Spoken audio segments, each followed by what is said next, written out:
Sometimes speaking too fast, it's as if nobody else is in the room, or you've just got so much to say that you just got to get it all out. Doesn't matter if the person's going to listen or not. Well, it kind of feels like I've got to get it all out because I'm busting and I've got to make sure you understand everything, and my heart's beating so fast, and all of this is anxious speaking, right? And what happens, it's then all about you and not the other.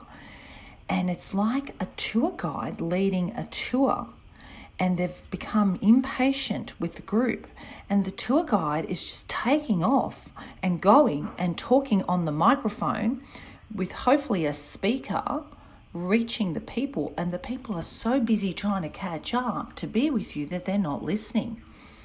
So what we want to do instead is slow down, read the body language. If you're on the phone and you haven't got a visual, is to actually listen to the breath of the person, visualize thoughts that would help you understand, try to put yourself in their shoes.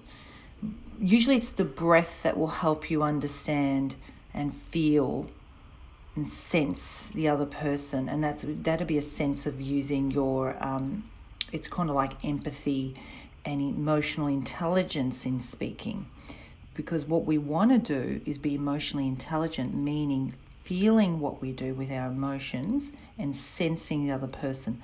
Because in actual fact, we're in a game and we're throwing the ball to each other. You're throwing the ball to them and they need to catch it, because if they don't catch it, it means you didn't throw well. They then catch the ball and they throw it back to you. So that's called a dialogue, not a monologue. And as they're catching the ball, they throw it back to you and then you throw it back to them. So there's an exchange of information. Even if you are doing a presentation, you have to keep in mind you've got to be at the pace of the people.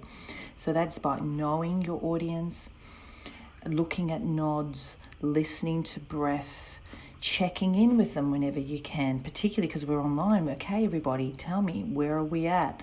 Checking, in, very important. Having somebody else do that for you, getting comments, asking, is there any questions?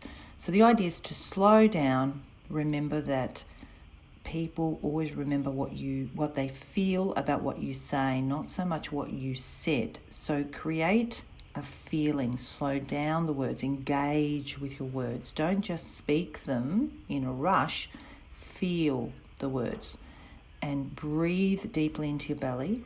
Make sure you're not breathing in the chest and because I'm anxious or I've had too much coffee, right? So breathe into your belly, deep breath, and just slow down the words. And you can be too slow. We can work on that. But at this stage, fast speaking is going to make somebody feel anxious. You're feeling anxious, they're feeling anxious, and they're trying to keep up and they're not actually listening because there's no melody in the sound, there's no beauty, there's nothing wanting and helping them speak and listen to you speak. Imagine on the phone when they don't even have a face. That would be very hard.